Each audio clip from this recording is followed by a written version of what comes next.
Привет! Hello, YouTubers and connoisseurs of fine Imperial Russian and Soviet military. Welcome to another episode from CollectRussia.com. Igor, what do you have for us today? A very interesting subject. Hi, everybody. Something unexpected and unusual, and I will call it a treasure hunt. And Really? It's basically an invitation to a treasure hunt. I'm in. Well, here's the key. Imagine the most common and least expensive of all Soviet medals. What would it be? Well, obviously the answer is Jubilee medals. We all know about them. Millions upon millions were issued. And the first one of them in 1965 was Brezhnev's invention following the ouster of Khrushchev and this immense explosion in the cult of Second World War, what Soviets Right, part which of was it cultivated for Brezhnev. Exactly, because Brezhnev now wanted to present himself as a great war hero, as a great war leader, and within a few years, this cult started to unravel, to rather shape up, and part of this cult was institution of new awards that would be pretty much inconceivable before. We all know about Medal for Victory over Germany. It was awarded for very specific things. There was also a medal for the labor front, medal for meritorious labor during the Great Patriotic War. There was a medal for victory over Japan, of course, a number of other campaign medals. There were high decorations, but they were all for tangible achievements. They were not given easily. They were not given to everybody. For example, there are a number of cases when a person who participated in Second World War got on the Far Eastern Front against Japan would not get medal for victory over Germany. So one did not necessarily lead to the other. So there were very strict criteria, and also there was not a proliferation of awards. As a matter of fact, if anything, there were few of them issued during the Khrushchev period than during Stalin's era. Because Khrushchev introduced this period of austerity, he wanted to catch up with the capitalist countries and overtake them, not necessarily militarily, although that was on his mind, of course, too, but definitely in terms of industrial development.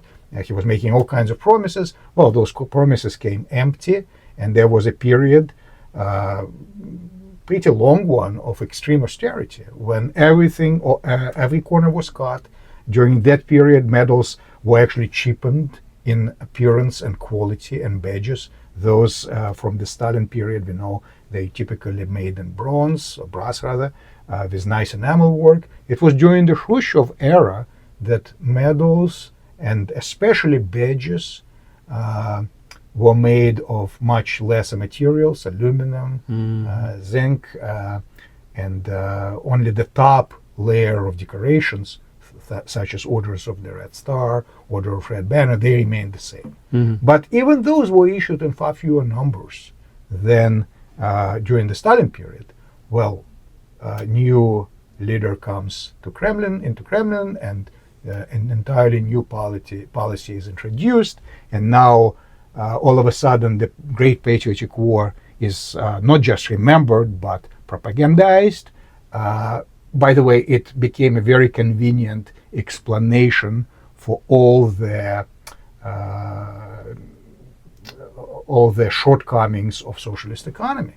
Because look, we got attacked. The Soviet people did this great sacrifice. All our industries were destroyed. I still remember those temporary difficulties. Exactly. And I remember the ration cards that I stood in bread lines with them. Sure, but now in the 60s, the picture is completely different than it was before. And one more thing, kind of a sideline that many people may not realize. Soviet Union never even celebrated the Victory Day until well into the 60s. I believe it's 1965 when it became an official holiday. Up until that point, yes, there were official holidays of May the 1st, of course, same as Nazi, by the way.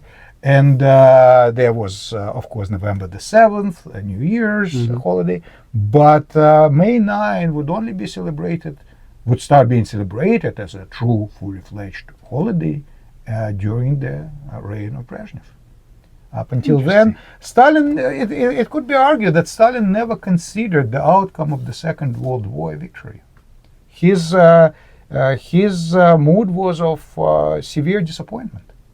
He was planning to take over, if not all of Western Europe, significant chunk of it, not just Eastern and Central Europe. Right. And the outcome was not satisfactory to him.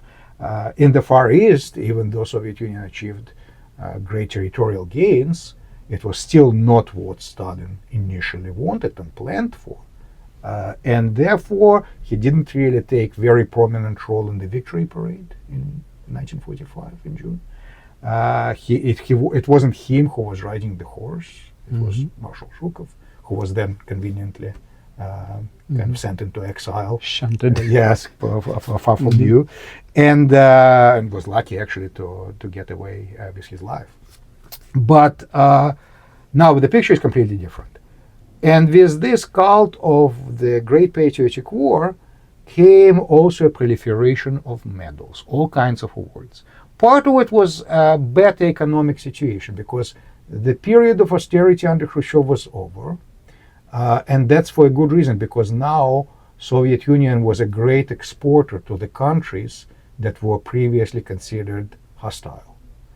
Now a new policy is being propagated. The Caribbean crisis is forgotten. Brezhnev declares that Soviet Union had always wanted a peaceful coexistence, just poorly understood. Right.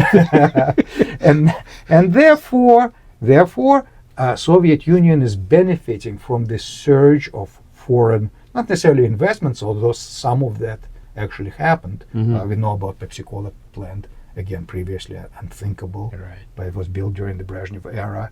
And there were a few other licensed products produced in the Soviet Union that were licensed from the West. And generally, the relationship became better. The immediate prospects of war dwindled, although Soviet Union was very busy building enormous navy and intercontinental missile force and other conventional forces as well that were neglected during Khrushchev.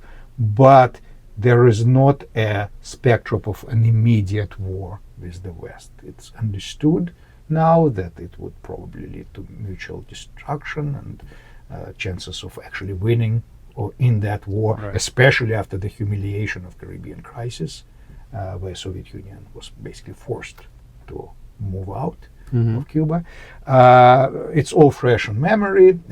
Soviet leaders have learned their lesson, and they are not in the mood for active confrontation, and that benefits the economy, even socialist economy. So now there is more money in coffers compared to Khrushchev reign. Also, all the Khrushchev attempts, often disastrous, to revitalize Soviet economy by maybe decentralizing it, at least to some point, decentralizing many of the central agencies and ministries, even such as law enforcement, for example. He did attempt to divide the massive apparatus of MVD, Ministry of Interior, into local ones, more local ones, Republican MVDs and Republican Ministry of Protecting the Public Order, whatever it was called. It was an attempt, very unsuccessful. It actually left a lot of trouble in its wake because of this readjustment and this inability to centrally plan the economy to somehow now become liberalized. It just doesn't happen overnight, and it doesn't happen at all, strictly speaking. So now everything is back. The centrally planned economy, now trade with the West is to much greater extent than it ever happened before. Now Soviet Union is forced to buy grain from the Western countries, such as Canada, for example. Again, think about it. It's amazing. It's the country that supplied grain to the entire world prior to the revolution. It was one of the main products of export from Russian Empire to other countries, and it plentifully fed its own population. There were no famines, at least in the last few decades of the Tsarist rule, with all of its faults. But now Soviet Union is importing grain. But another thing is happening, the acute crisis of Khrushchev period, agricultural crisis, when there were actually shortages and bread riots almost. In many cases, literal riots in the cities that had to be put down very brutally. But now the agriculture somewhat recovered, and these new lands that were starting to be developed now actually bear some fruit.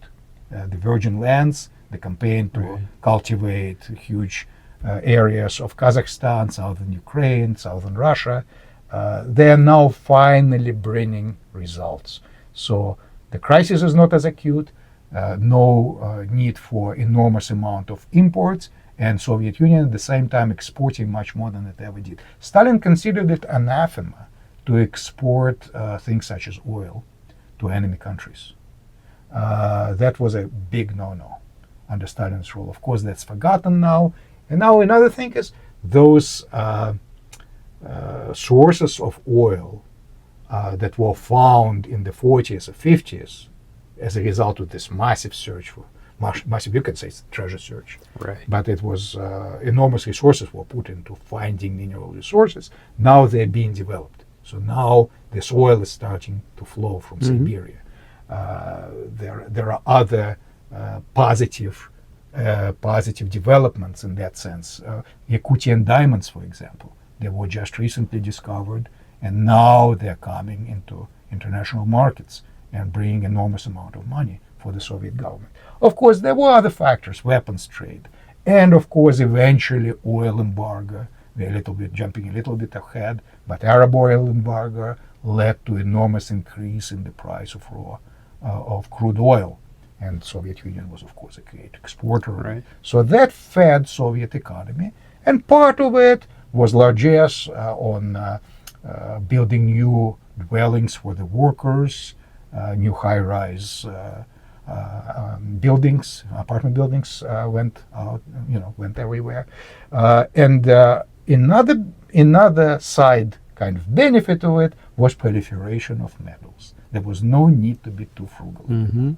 So now Brezhnev, himself a great medal collector, you could say. Oh my God! He had what was every it? medal 114, something I think, like that. he wore on his. Yes.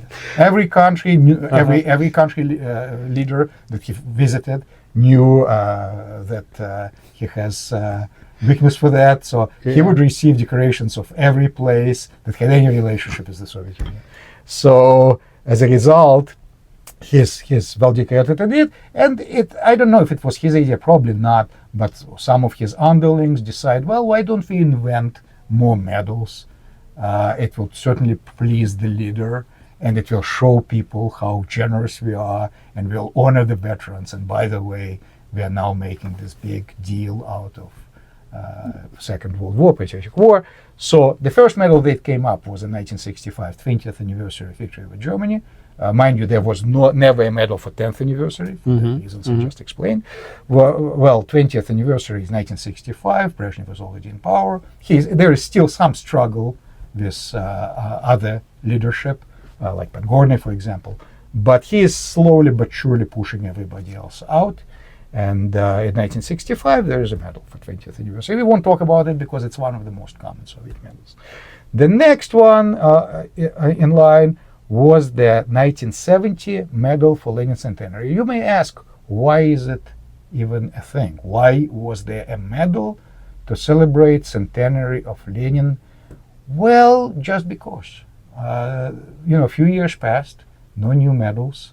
Why don't we come up with it? Right. That's probably pretty much explains their thinking. It will be the way they thought, an inspiration for the best in our society, and people will look up at people awarded with the medal. Well, as it turned out, actually millions were awarded.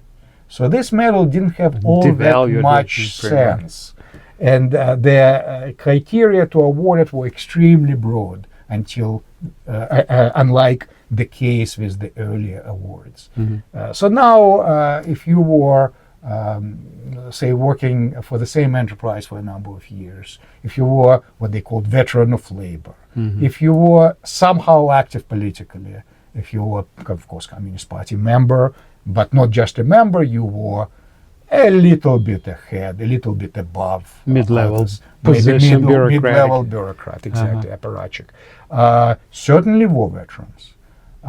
All of them, all this very broad group of people were awarded with the medal for Lenin Centanary. In fact, two of them came up. Initially, it was to be awarded for labor. And in fact, if you look at inscription on the back of the medal, besides, in commemoration of 100th Jubilee of Vladimir Ilyich Lenin, there is also inscription for valiant labor. Well, how valiant it was, it's up to anybody's judgment, but and imagination. But the truth is, yes, there is a medal. It's for valiant labor. Well, then, if it's for valiant labor, then military is left out. Mm-hmm. So as an afterthought, but immediately after the first decision to award the labor version, there comes a military version of the same medal. The military version says that it's for military valor, although no valor was required whatsoever. You just had to be a commissioned officer. Right. And pretty much any commissioned officer who was still on active duty would receive this medal. Same goes for veterans of war, except for if they were already retired, then they would get the labor version. Mm-hmm. The military version was limited to active duty military. And that's why, by the way, there's a big difference in the availability and market price and number of medals that you will encounter typically at flea markets and military shows. You will typically see labor issues. There were about 13 million of the labor version awarded. Tremendous number. So it just goes to show how selective, quote unquote, it was, and the meaning of it. And there were just about 4.5, less than 4.5, 4.3 million of the military ones. Mm-hmm. By the way, that's a hint. Sometimes you can make an interesting conclusion from the number of medals awarded. Think about it for a moment. 13 million labor medals. Okay, so far so good. Considering the size of the country, okay, there were 250, 300 million people in the Soviet Union in general. Oh, yeah. At the end, it was more than by the end. By the end, I think it was 350. At the top of really, they had kind of demographic bulge to a lesser extent, but there was sort of baby boom after World War II, certainly. Yes. And they were still riding that wave. The number of births was declining already, and they are suffering from this demographic collapse tremendously now. But up until that point, it wasn't yet visible. The effects of socialist system and oppression, all of that were yet to play out.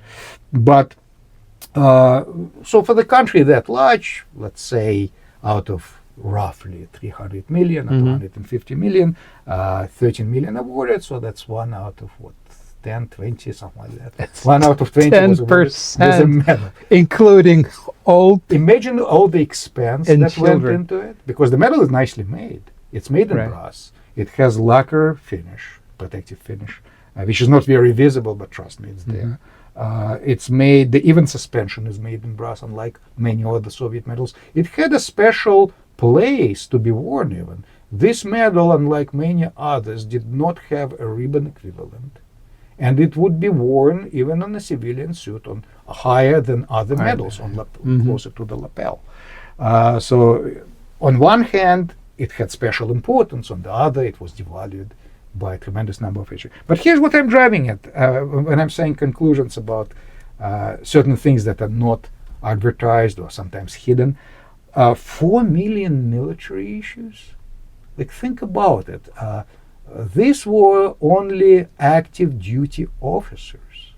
So think about the true size of the Soviet army. And MVD, Ministry of Interior, they would receive this version of the medal as well. But even all of that combined, 4.3 million people that are just officers, add conscripts, add NCOs, you will get the real picture of how enormous Soviet military was, first of all. And also, what kind of resources Soviet Union was spending on military. They're just inconceivable. When we are talking about U.S.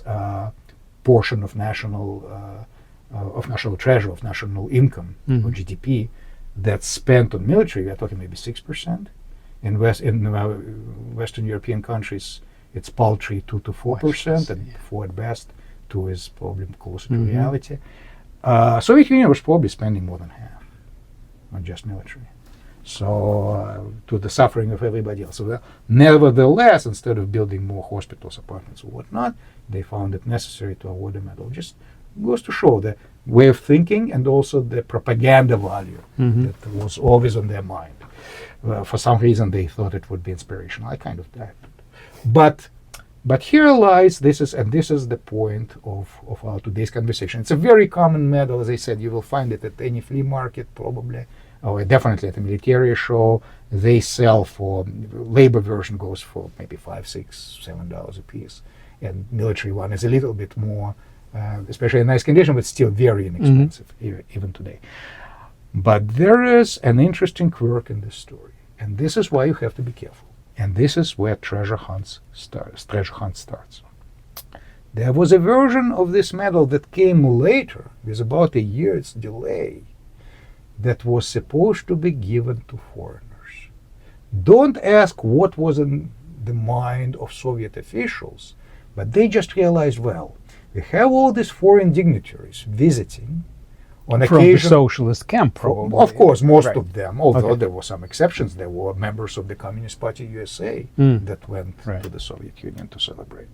And many other Marxists, there are plenty around the world. Sometimes next living near us. Plague. Unfortunately. One famous case, by the way, is Angela Davis. The terrorist who was apprehended and held in solitary confinement for a good reason for a year or so. There was plenty of evidence against her for participating in terrorist attacks against police and state officials, and nevertheless she was let go on technicality pretty much. There is more to this story that you may or may not know. The fellow who outed her was second in command in the Communist Party USA. He was deputy secretary of Gus Hall. He was next to Gus Hall.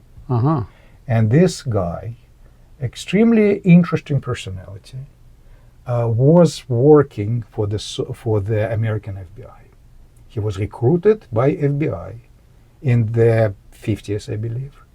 And because he was of such high status, he often traveled back and forth between Soviet Union and the United States, carrying money from KGB for their agents, with full knowledge of FBI, of where he goes, where this money is distributed. How much he's So the entire Communist Party USA was totally under the thumb of FBI, he was one of the most prolific and successful spies in history, probably.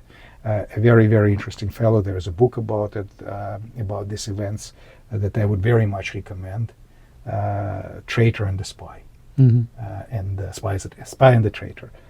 It's the Soviet, and another one is Operation Solar. Operation Solar specifically about him. So when you have a chance, read it. It reads like a detective story. I will look it up for sure. These are true events. Operation Solar. So anyhow, Angela Davis was accused correctly, but in order to present the evidence, they would have to show this fellow in court. They would have to show where this evidence came from. And because he was so undercover, because of course if he were outed, he would be dead. So this evidence was simply dumped, and the FBI did not pursue the case. And Angela Davis was let go. And guess what? She was later awarded with Lenin Peace Prize. Of course. She enjoyed all kinds of benefits. She still is alive very much. And she's famously a feminist. She is in all kinds of fringe movements, whatever you can imagine. And guess what? She is honorary professor in the University of California, even as we speak. That doesn't surprise me at all. Yeah, that doesn't. No. Anyway, so she was one of the people that were just had to be awarded with the medal. And for the next few years, there was a special version of this medal made and issued, or it was rather made once, but then issued continuously for a few years to foreign dignitaries, to foreign communist leaders invited to Moscow. Angela Davis was one of them. She got it with a 2 years delay, I think, in 1972, but she got it nevertheless. And that medal, unlike all the others, unlike the other two versions, this medal is extremely rare. There was supposedly 10,000 or so, 10,000 approximately made. But was it materially different? No, other than the inscription. And the inscription, I'll show it on screen so you can see it very well. On the back is the only difference between this medal and the one that was issued by the millions. There are supposedly 4,300 plus issued, or somewhere in that neighborhood. That's nothing. That's comparatively nothing. So medal is quite scarce. And on the front, it looks the same as any other. It has the same size, it has the same width, it has the same ribbon. It's no different from any other, except for it does not say whether it's for valiant labor or it's for military achievements, for military valor. I guess it's for nothing, but indeed it was. It was for nothing. It was just for being friendly with the Soviet Union. And at that time, a regular tourist, of course, wouldn't receive it. You had to be active in the communist movement, or somehow helpful, maybe foreign communist leader of the country. Of course, all of them received it. And occasionally we find this medal in groups to foreigners. For example, we had one to an Eastern German woman that was very uncommon, with a document that was, of course, almost one of a kind. Some of the groups and maybe medals too are featured in a book by Picard on Stasi military, because top Stasi leaders would receive this medal as well, unless they were actually participants of the Second World War. If they actually participated somehow in the resistance movement or fought, alongside the Soviets against Nazis, then they would be awarded just the regular military version. They would be out of luck. Well, they didn't know back then. Right. But the point is, when you are at any military show, when you are at an auction, when you are at a flea market, especially somewhere in Central Europe, and you are just browsing and you see this medal lying around, flip it and take a look. Flip it and take a look. You don't know. Yeah. And if you are in luck, if you actually catch the big prize, you may pay the same few euro or a few dollars and get yourself a little treasure. Now, I'm not saying there are thousands of dollars, but there are certainly hundreds, especially in nice condition. So be on the watch, on the lookout. I certainly will. Yeah. So I will now that we talked about this, let me show the medal in the large view of it, close up, and I will also show some little details about it that may or may not be important, but something to be aware of. And as far as the fakes, before we get to the medal itself, they do exist already, but they're kind of naive. The ones I've seen are the cases when they would take just a regular medal, grind off the top inscription on the back to make it look like this, foreigner issued for nothing medal, and sometimes would resand the surface of the medal. If you ever saw a regular one, if you have it close by, you'll never make a mistake. It's always very, very obvious. Just something to be aware of, that such forgeries do exist, but typically you will be able to spot it. I haven't yet seen any that are made from scratch. I'm sure they will appear eventually, and for that reason you need to know characteristics of the medal, size, weight, the usual stuff, and of course, maybe if you have just a regular one in your collection, make sure the two are very close match, because indeed they were made at the same factory at pretty much the same time. And there's not much difference. Actually, there's no difference at all as far as the weight, as far as the size. So they should be always identical to just a regular, $5 version. Right. Okay. So now with that, let's get to the medal itself and see how it looks, and see how we can go on the treasure hunt. And now, ladies and gentlemen, to speak specifically of how the medal looks, all of them, as I said, look exactly the same on the front. And what we see here is portrait of Lenin, dates of his birth and death, and the date of his birth and the anniversary year, 1970, so 100 years.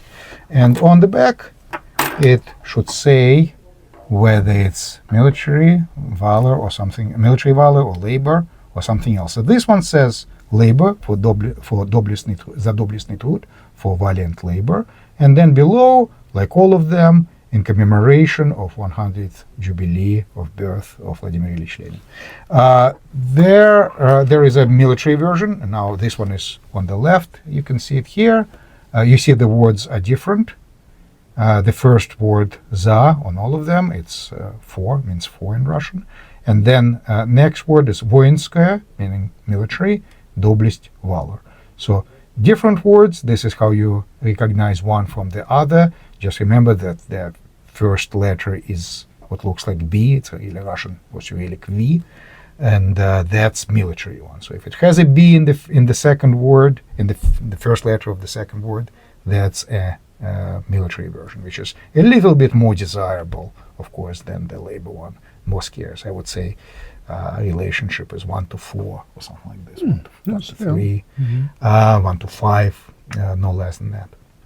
Another interesting feature that some, but not all medals have, is the mint mark. You may not be able to see it very well because of the limitations of the camera, but on the larger picture, stationary picture, you will see mint mark, and that's 3 letters that stand for the mint that produced the medal. Typically it's LMD is what you see. And these are Cyrillic characters that stand for Leningrad Mint. Some of the medals don't have it. That doesn't mean that anything is wrong with it. Another feature that you will see, and that's always interesting if you find it, a maker's mark on the suspension device. And the reason it's there is because the Mint subcontracted production of some of the parts of medals. And suspension device especially. Suspension devices, as far as I know, were not made at the Mint. They were made by a myriad of other factories. Oh, that's a good thing to know. That were because otherwise it would be very confusing. It was. They were able to produce those, and therefore, at least in the late years of the Soviet Union's existence, it was typically subcontracted, made somewhere else, and you can sometimes, not always, but sometimes you can see maker's mark on the suspension device of this particular factory. Again, they don't always have to have it, but it's nice little extra feature. And now finally, the purpose of our treasure hunt, which is the medal issued to foreigners. Again, same exact thing when you look at the front. There's absolutely no difference between the three. But the back is all that matters. And what we have here is the medal that has nothing said at the top. There's just a blank area. It has the same kind of graining or pattern that other medals have, that all medals have on the background. So it's just blank background with this pattern, with the stippling, you can call it. Same words below, but you can see that the location of the inscription is different. And that's why all those fakes that you will see, they're kind of naive. They rely upon the buyer not really knowing details.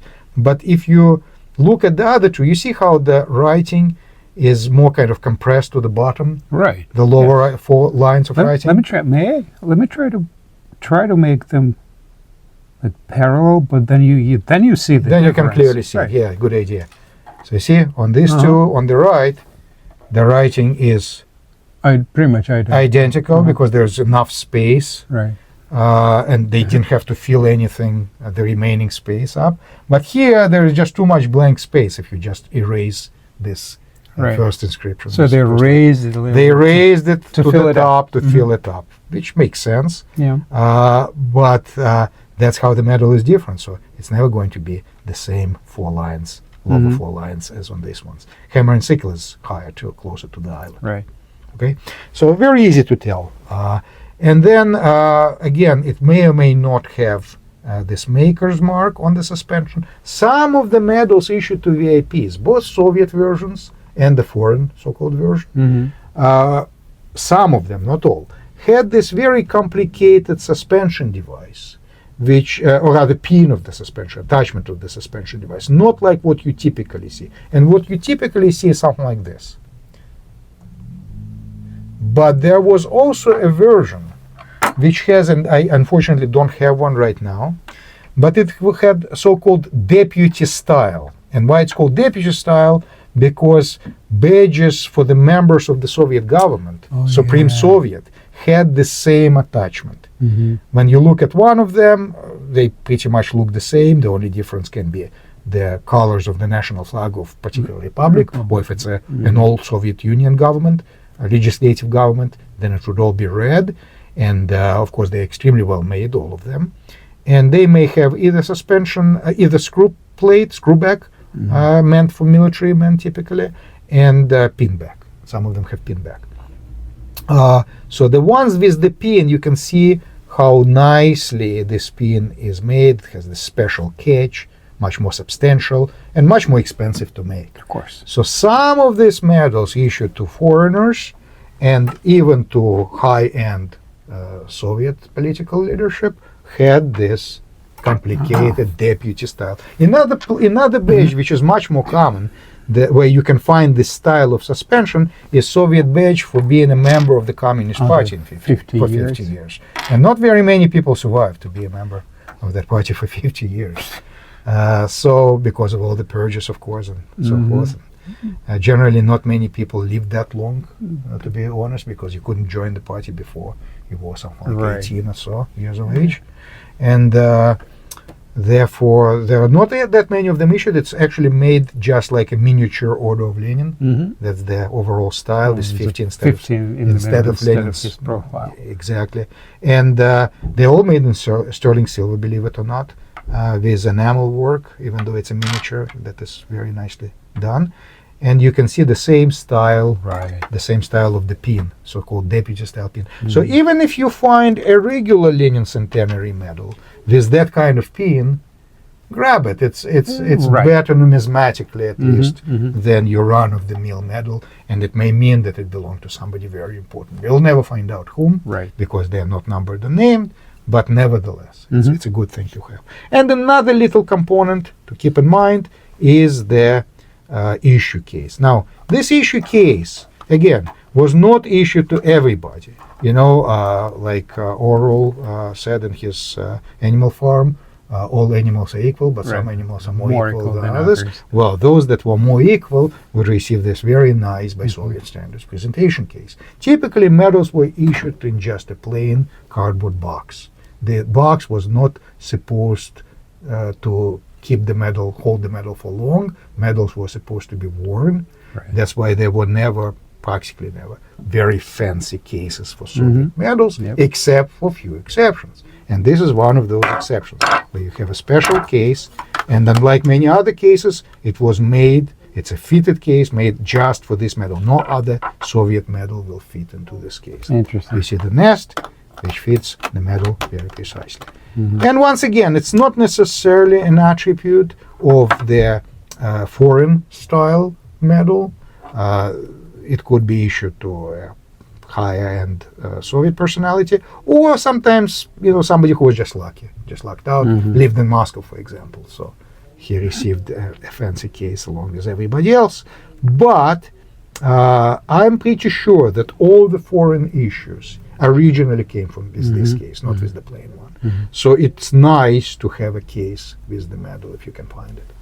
I'll be honest with you, if I ever find a case, I don't sell it separately, because I know one of these days I'll find a medal which will need the case. And I would rather save the case for this little treasure one. than the regular one. And then when we touched on the medals, I think covered them enough. Documents for the medals. And I will illustrate this with a couple of documents for other Jubilees, but the rule applies equally to all of them. These are Jubilee medals for 40th anniversary of victory and 30th anniversary of victory. They came later than the Lenin Centanary Medal that you just saw. One is from 1975, another one is 1985. Practically all the documents, and Lenin Centenary document will look very much like this one. All of them that you usually find have this inscription in accordance with the decree of the Presidium of the Supreme Soviet and so forth and so on. Such and such is awarded with the medal, right? And there is a name of the person, there is stamp, and it says on behalf of the Presidium, the medal is awarded on such and such date. Usually there is a stamp of a military commissariat that typically handled the issues of those medals, or city government. City government, correct. It could be whatever it is, or district even, district executive committee that awarded those medals. When you see a document that does not have this specification, this one, for example, says here, participant of war, or it may say participant of labor front, if it's a labor version of the medal. When it doesn't have anything on the back, at the bottom rather, at the bottom, on the page that depicts the medal, that means that this is that special issue. Oh. Okay, so not only the medal, but also the document won't say anything here at all. And now with documents you have to be especially careful, because documents are much more easily faked than medals. And I've already seen fakes of all kinds of documents. Someday, maybe when we discuss medal for the defense of Stalingrad, I'll show a fake Stalingrad medal document that I have. Not just the medal, the documents are fake too. So you have to be very careful. This is much easier done than the medal itself. And yet another thing to bear in mind with the documents, again, Lenin Centenary, 30-year, 40-year document, they will look pretty much the same layout at least. Different artwork, of course, different text.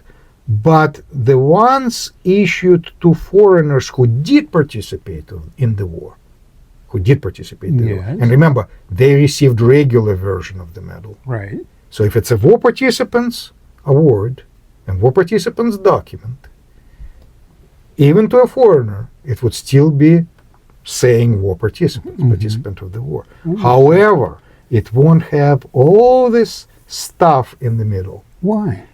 I don't know. It's like, it's an afterthought. Like, yes, there was a decision or decree of the Presidium of the Supreme Soviet. But wasn't there for foreigners too? Well, apparently this was just a bureaucratic decision. Presidium never sat down and issued special decree that let's award war. No, it was on the level, it was an afterthought on the way to the bathroom. Completely. Yeah, it was not a legislative decision. Okay.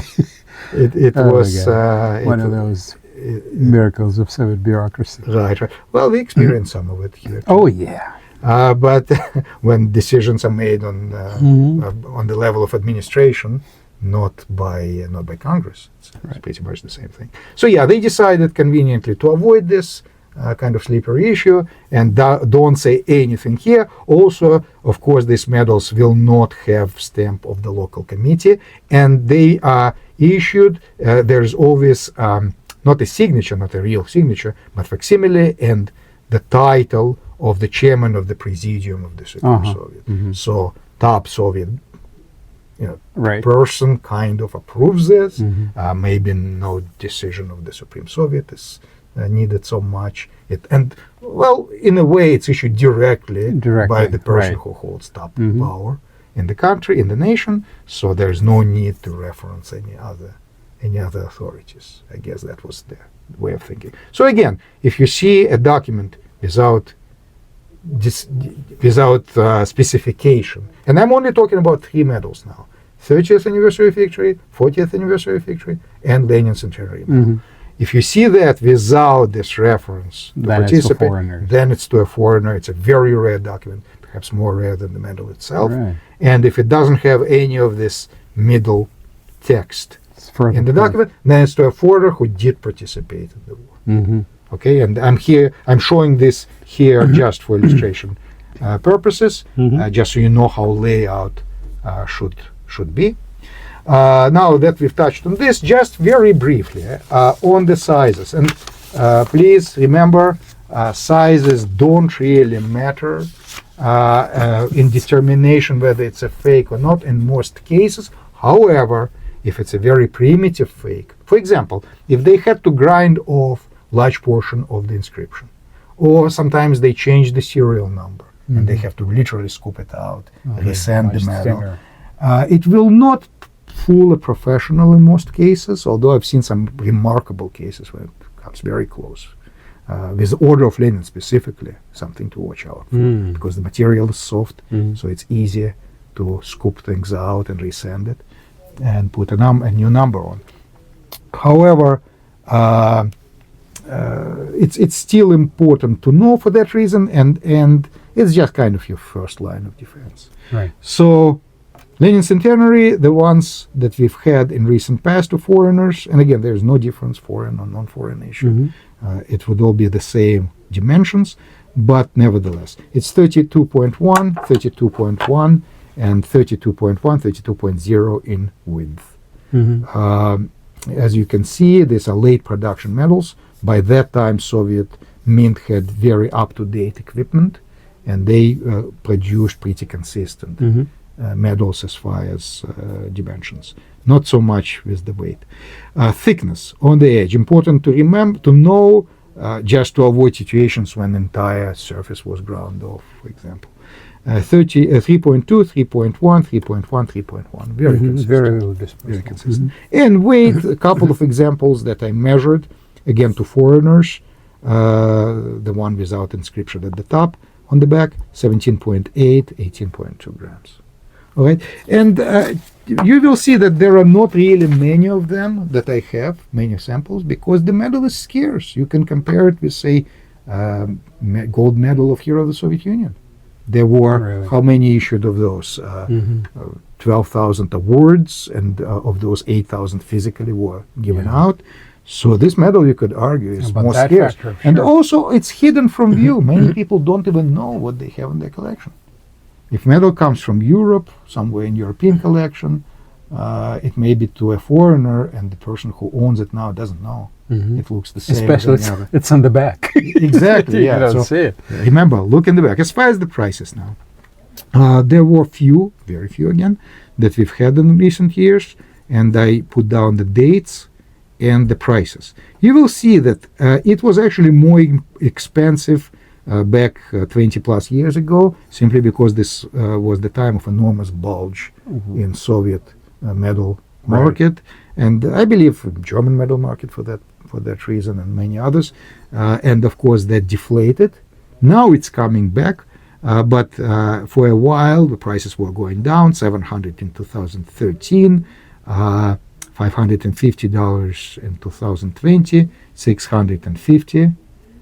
So it went a bit up, and I would expect today's price be maybe even slightly above this number if the medal is in nice condition.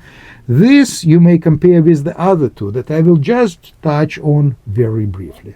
The medal for 30th and 40th anniversary of victory over Germany. Okay. And I don't have a live, so to speak, example to show you of the foreign issue, but I will show you the regular ones that, of course, most of you are very familiar with, and that will pretty much explain how the foreign issue looks.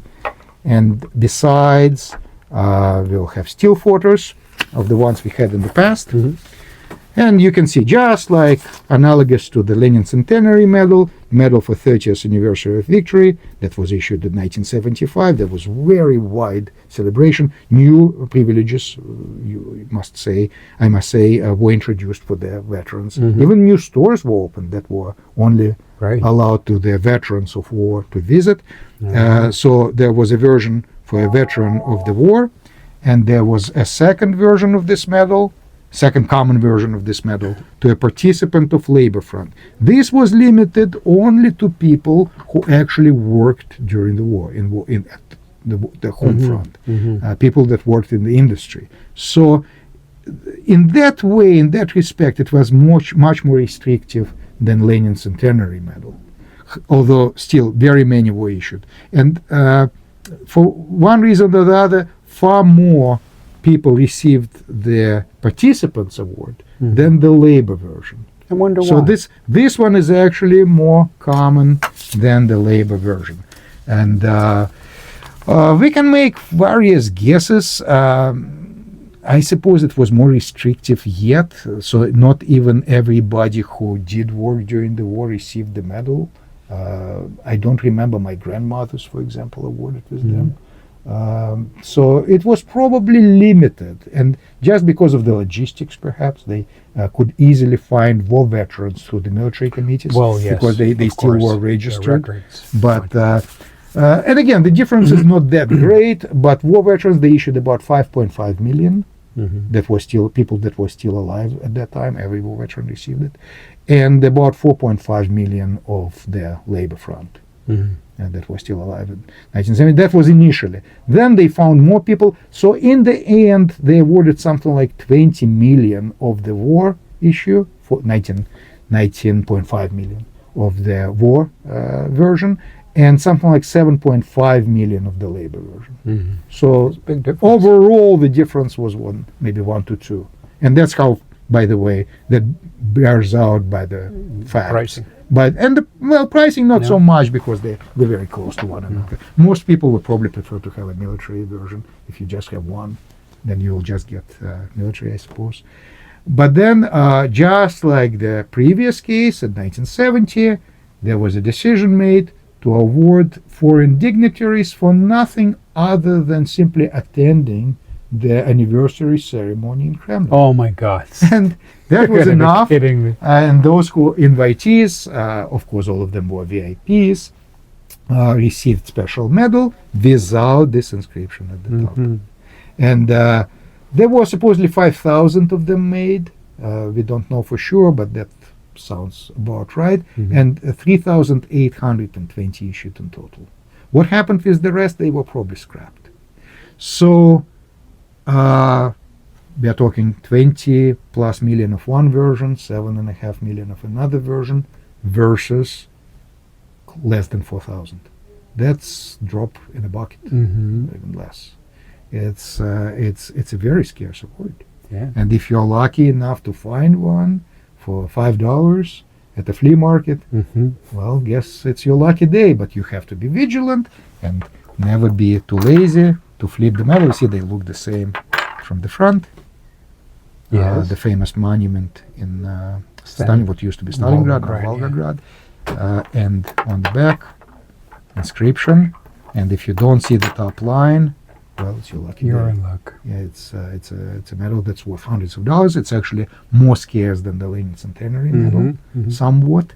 And then lastly, the final medal that has this strange variation is the medal for 40th anniversary of victory.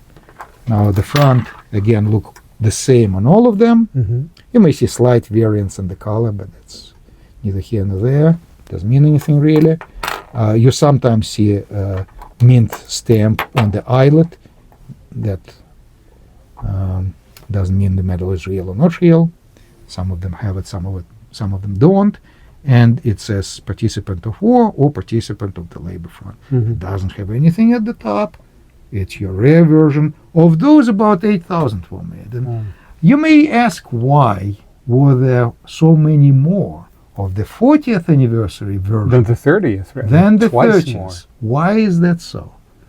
Well, think about political events that were happening at the time. 1985, Gorbachev became the Soviet premier in March, just a couple of months earlier.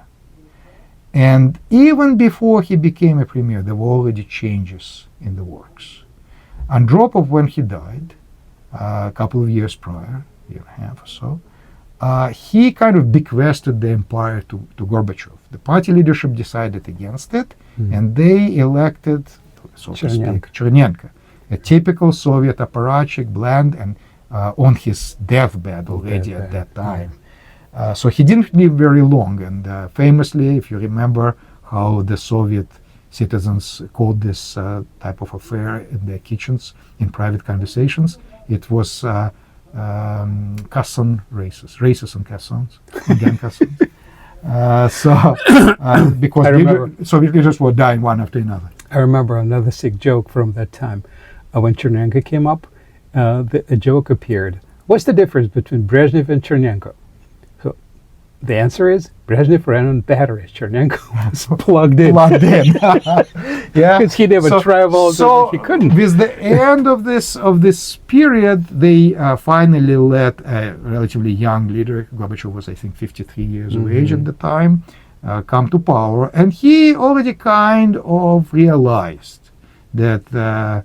Not only internal policy has to change, the word perestroika had been coined already by then, even before Gorbachev took the reins. Really? Yeah. I wonder who the year or two. So there were this new Turks, you could say, in the Politburo or Soviet leadership or near Politburo deputy members that were pushing for change because Soviet Union was already at the brink of bankruptcy. Right. Chernobyl was still ahead. And the ignominious end of the war in Afghanistan was ahead. But, there was already writing on it. They couldn't sustain the empire the way it was. They needed to change economics of it. Industry couldn't run on central planning anymore. Gorbachev realized that. But the other thing he realized is he had to finally ease off on international tensions. And he made visits to formerly hostile countries such as Great Britain. Margaret Thatcher already saw a great promise in him. So she said famously that Gorbachev is the one we can deal with, even before he became the premier. And now there is a big movement out the way to really mend the fences. And a lot of foreign participants of the war are invited to the Soviet Union, not only from the so-called friendly countries, from socialist countries, but also from countries that had been considered enemy countries. The United States, Great Britain in particular, and at that time there were a number of British sailors, for example, with the War Participants Medal, but with that special document that took part in the convoys, in the movement's convoys. Something like 500 of them were awarded with the medal for 40th anniversary, and at the same time they institute, just like before, bureaucracy is still the same, this blank medal that says nothing. They awarded to all kinds of leaders. They awarded it in some cases not to foreigners, and that's pretty crazy when you think about it. If previously the medals were awarded by a particular standard, even the 30th anniversary medal was awarded only to people who actually went through the war. Now the medal is awarded to top apparatchiks who were not even born then, or were babies.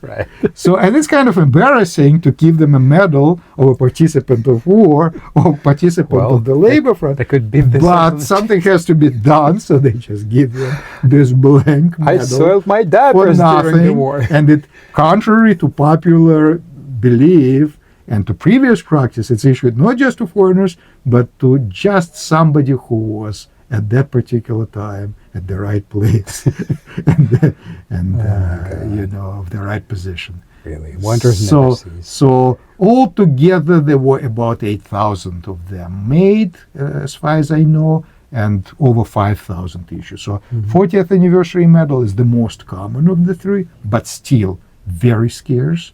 There were, probably 8,500 of documents issued to foreigners, both war participants and those who did not participate in the war.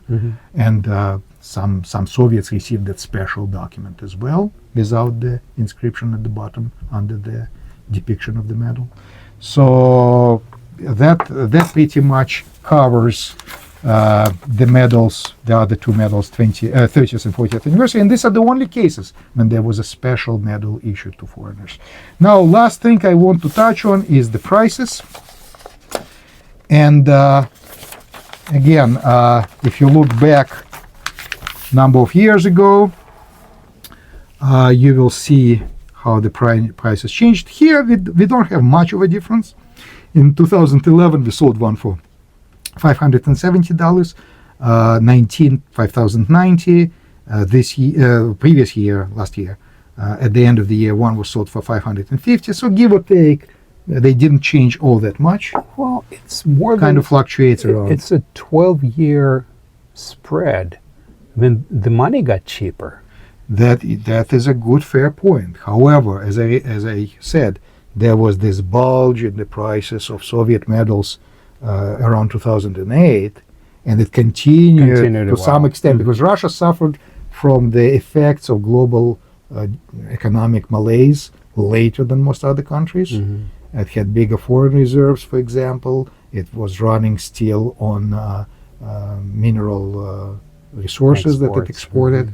So the decline happened later, and much of this decline was because of Russian military adventures, because of aggression against neighboring countries. Georgia, as you remember, then annexation of Crimea, meddling in other countries' affairs, not just Ukraine, and then finally invasion of Ukraine. That didn't benefit the prices. Now I see, nevertheless, the prices are coming back. And I would say if we had this medal today, it would be more than 550. But let me show you something very curious real quick when we talk about prices. This is our catalog from 1997. This is our time machine, collectrussia.com.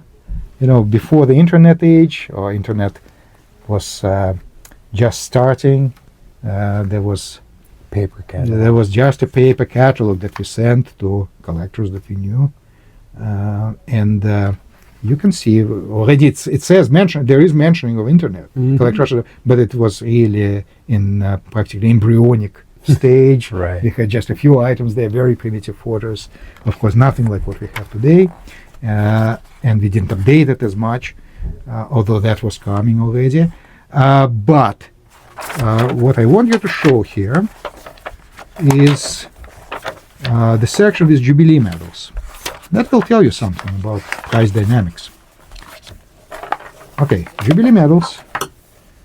And look at this. 40th anniversary of victory over Germany issued to a foreigner. See how the regular one was $5 or $4 for the military version because it's more common. $5 for the labor. 155. So similar, like 30 times more. But remember what it is now? 550? Or thereabouts, or 650. Possibly today, but last we sold was 550. That's your difference. So it's not a bad return, even with this. Of course, they went higher. The prices went higher and then collapsed somewhat. But still, it's way more, and it's coming back without a doubt. So I'm not calling everybody to invest in Soviet medals. This is not the subject of today's discussion. But remember, the treasure hunt. You may find, you may look at this and flip it and find one of these beauties. I'm hitting the flea market. So yeah, I'm not saying just buy a ticket to Berlin right now, but if you're already there, that would eat up all my potential profits. But if you're already there and happen to look for medals in general, not necessarily Soviet medals, and you see one of this, or the 30th anniversary, the 40th anniversary, take a second, flip it. See what the back looks like. Well, good luck to everybody on your treasure hunt. Thank you so much. That was fascinating. Thank you, Igor. My pleasure.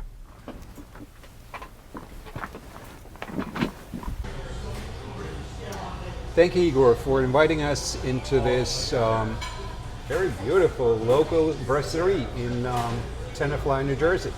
Yeah, I think it looks good. It's been made even more lively and lovely by what I'm seeing on this table. And I hope you, as a connoisseur, will enlighten us before we imbibe. Connoisseur is too much to say, but thank you. Well, people were accusing me, after all of our episodes featuring French red wines, of being biased and prejudiced against all other kinds of wines. Almost a bigot. Is there such a thing as wine racism? Something like that, yeah, of that nature, of that level. So why is it always French? Why is it always French red? And my answer to that That's all. Today we will be drinking French white wine. So summer, the time is appropriate. Precisely. And what we have here is, I hope, a nice bottle of Macon Fossé. And this is a typical white Burgundy wine made of 100% Chardonnay. And the area it came from is to the south of the northern appellations of Burgundy. And we know the famous ones like Côte de Beaune or Nuits, Côte de Nuits. Those are best known for their red wines, although they produce some wonderful whites as well. And those reds are very highly prized. To the south of those appellations are two very good appellations for the white wine specifically, Côte Chalonnais and Côte Mâconnais. This one comes from the southern, for the more southern of the two, Côte Mâconnais. And that's, you see, the Macon is the name of the town, Fossé is the specific place, and you may have heard of Proliferation. It's a pretty famous wine, white wine. I've seen it it's on very a label. popular I'm in not sure I America. ever drank I think it's a bit overpriced because of its popularity. But Macon Fossé, take my word for it, should be a decent, very, very decent wine. And well, let's put it to the test. What do you think?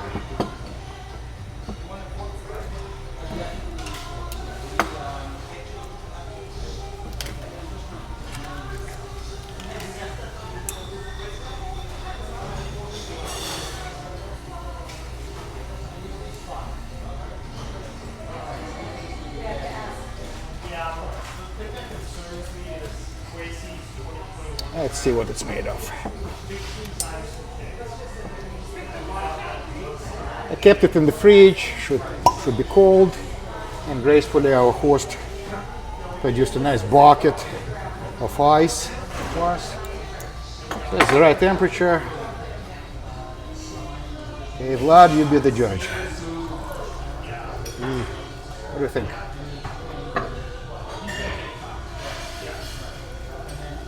And I know I'm supposed to just pour a little bit, but we have no choice, only bought one bottle.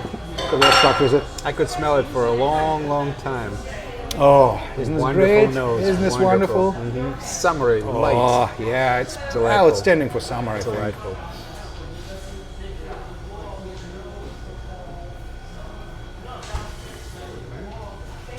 Well, it's definitely a Chardonnay. Yep, that's as Chardonnay gets. Not too buttery. No, a little bit understated, not too Not too oak. Doesn't have oak in it, Yeah, yeah. which is a feature of American Chardonnays that I don't like. A lot of them, not all, but many of them are kept in oak barrels, in new oak barrels, and that oak permeates the wine, and it's just too much. Some people love it, some people If don't. you let it pour to the sides of your tongue, Oh. this fruitiness. Oh, this Oh my wonderful, God. and the balance is excellent. Yeah, and minerality is good. Excellent. Just to me, very typical expression of white Burgundy. Excellent. So- Thank you. Good choice. White Excellent. wines can be just as good as red, as long as they're French, of course. Well, no, I'm kidding. There are good wines from other areas. Yes. But I'm just impartial to French wines. Sorry. Partial. Partial. Okay. Well, let's continue with our tasting and see how it goes with the food.